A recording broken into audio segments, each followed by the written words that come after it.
Jangan lupa like, komen, dan subscribe channel YouTube TVRI Bengkulu dan nyalakan lonceng notifikasinya.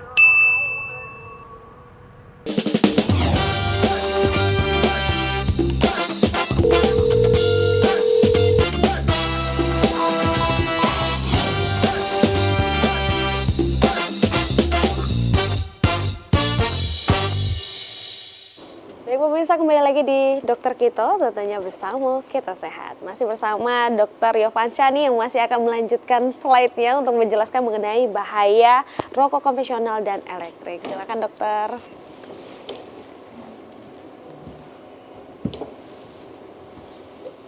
Jadi tadi kita sudah bahas tuntas ya mengenai rokok konvensional, kenapa rokok berbahaya, kandungannya apa saja ke tubuh manusia ya. Nah, jadi mungkin seharusnya sih masyarakat kita sudah banyak yang tahu mengenai vape atau rokok elektronik ya. Nah,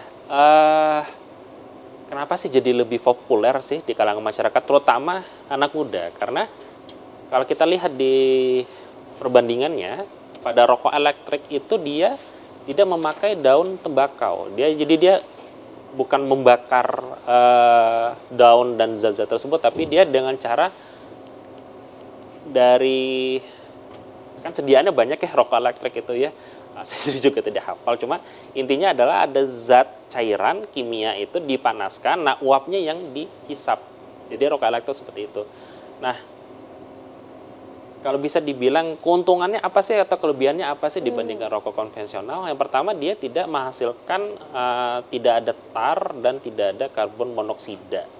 Jadi efeknya itu asap yang dikeluarkan itu tidak berbau ya, tidak seperti rokok konvensional, terus tidak ada tarnya, jadi tidak bikin gigi jadi kuning, kuku jadi kuning, itu tidak ya.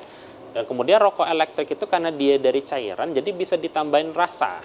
Jadi ada yang rasa buah, macam-macam gitu kan. Nah, jadi orang-orang sekitar yang misalnya ikutan menghisap asap vape atau rokok elektrik itu, mereka ya senang-senang aja gitu kan, karena asap itu enak dihisap gitu, karena ada rasa-rasanya, ada bau-baunya, itu enak dibandingkan rokok konvensional yang dari daun tembakau. Jadi kan ada karbon monoksida, ada tar, jadi kalau dihirup itu nggak enak lah gitu kan. Nah, itu yang perbedaannya dari rokok biasa dan rokok elektrik. Bagaimana dengan efek sampingnya? Mungkin masyarakat kita banyak bilang, rokok elektrik itu lebih sehat gitu kan, lebih nggak bikin kecanduan, nggak ada tarnya gitu kan. Dari hasil penelitian dan studi klinis dari dalam dan luar negeri, kesimpulannya sama-sama bikin kerusakan organ ya, terutama pada paru. Efek sampingnya bagaimana? Penyakitnya apa? Sama aja tuh ya. Iritasi saluran napas, pembuluh darah, segala macam. Jadi sama-sama aja gitu efek sampingnya. Kenapa? Karena biarpun rokok elektrik itu dia tidak memakai uap pembakaran dari daun tembakau, tapi zat-zat kimia yang terkandung di dalamnya tetap bisa ditemukan yang di rokok biasa dengan rokok elektrik itu sama aja, bahkan bisa lebih banyak gitu. Tergantung produknya, tapi beberapa produk itu di pasaran itu ternyata kandungan nikotinnya sangat tinggi, bisa sampai 90% dibandingkan rokok konvensional. Jadi sangat berbahaya sekali dan kecenderungannya itu bisa lebih bikin kecanduan dibandingkan rokok konvensional gitu. Nah, ini yang ingin saya masyarakat umum agar lebih sadar gitu, bahayanya yang mengintai itu sekarang ada rokok elektrik.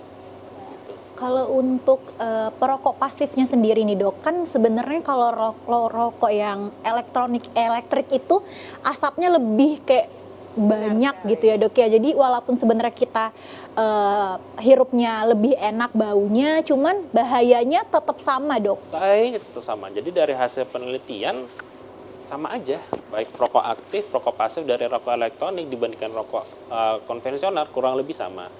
Yang jadi pembelaan pada rokok elektrik itu nggak ada tuh pasien-pasien yang penyakitnya timbul karena rokok elektrik.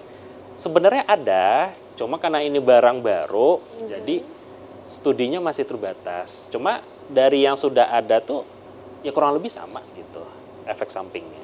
Jadi itu bahayanya kenapa rokok konvensional sama rokok elektrik kurang lebih ya sama bahayanya. Cuma ya itu tadi kan baunya lebih enak, nggak ada tarnya. Gitu. Iya. Efek tapi penyakitnya yang bisa timbul sama aja. Gitu, ya. Hampir sama ya dok ya. Nah, kenapa sih rokok itu bikin kecanduan gitu kan, baik rokok elektrik maupun rokok konvensional itu? Jadi ada zat namanya nikotin. Kalau di rokok konvensional itu dia didapat dari daun tembakaunya. Kalau yang di rokok elektrik itu dia udah di dalam cairannya itu.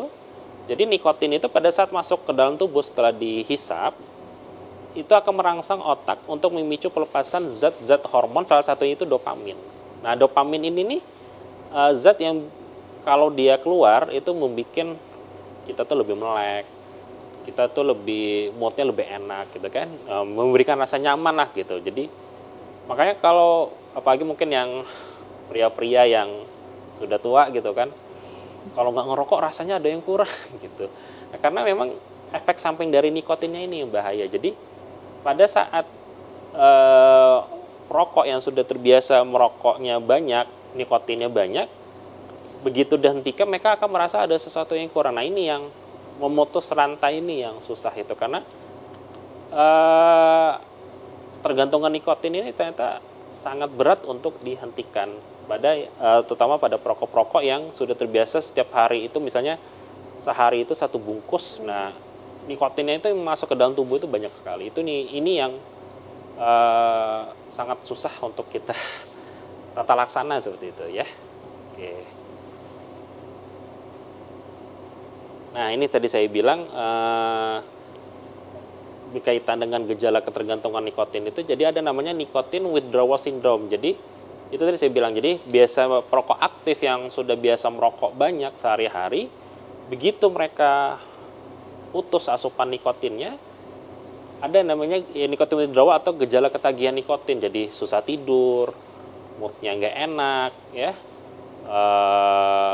susah berkonsentrasi. Nah ini yang untuk kita tata laksana pasien-pasien perokok itu.